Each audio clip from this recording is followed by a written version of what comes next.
Just wanted to show this set my wife picked up. She got it for $11, and she got it for this hatchet that's in there, and the knives just came in there as a bonus. It's by SOG.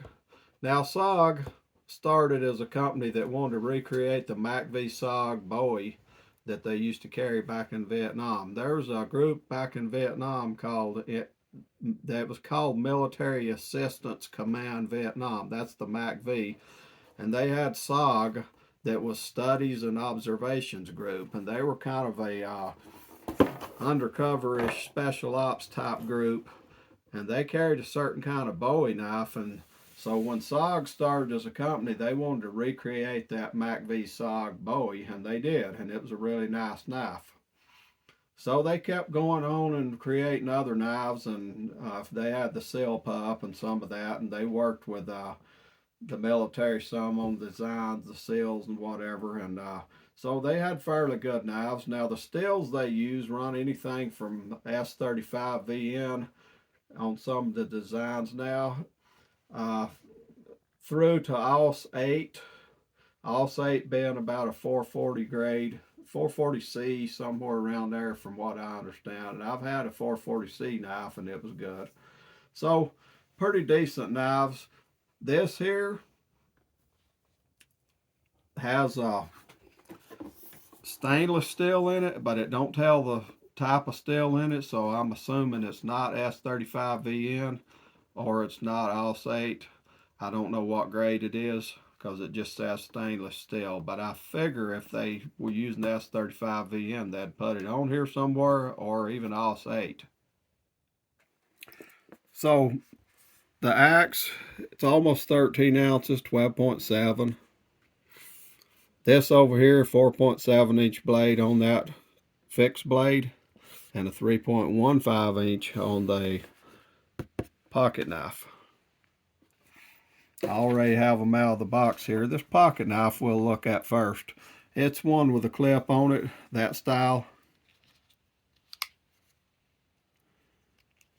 Opens up smooth. It's brand new though. Got the lock that moves to the side there. I don't use that kind of pocket knife, so anyway, it's just a bonus in there. Nylon sheath on the fixed blade. Fairly nice looking design. Got a full tang handle. So this back here is actually part of the knife metal all the way up. This has got a full tang coming all the way back to there. Not exposed tang, so this wraps around on both sides. Comfortable handle, a good size and a very comfortable design on the handle. I'm impressed. Only thing about it is these serrations right there are a little bit rough for me. I'd like to see that a little smoother, but otherwise good handle, comfortable. Drop point on it here, and it's got a swedge up the top, not sharpened, but reinforces that tip and makes it a little more stabby.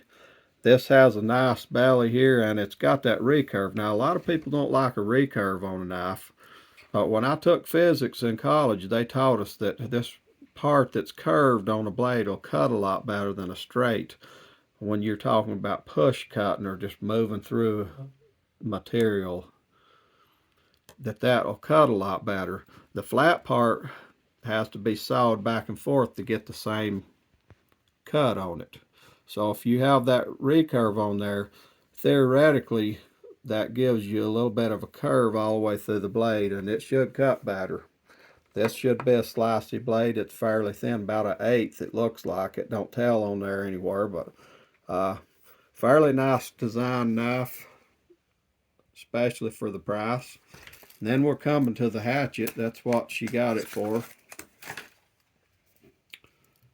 Fairly nice looking hatchet. Got some weight to it. You could baton like crazy with that if you took that out, you know, instead of using your knife. And it's light. Got a good edge on it. Not as sharp as the knives, but really good edge on it. Sharp, and you could sharpen that up razor sharp, I'm sure. Now the reason she got this set, she picked it up for this hatchet. When she was growing up, her daddy used to pull up all the poison ivy around the place on his place, and everywhere he went that he could, he pulled up poison ivy by the roots. Now the best way is to pull it completely up out by the roots and try to kill the whole vine or plant. Now around here, I'll throw this in. People use poison ivy and poison oak interchangeably, but I'll just say poison ivy. That's what most people call it, and especially people away from here. But anyway, so my wife's daddy on his place up there, and everywhere he went, like I said, he tried to pull it up by the roots. But he also said that if you couldn't pull it up by the roots, it's a big, huge vine, you could cut it, and that would help some. So she bought this to start in on it. Hadn't been anybody around for a few years, and the place got growed up. Nobody had been doing anything with that, and let the place grow up a little. So she got this set when she seen this little hatchet that you could chop the bigger vines with up against a tree or a post or something and just kill the vine.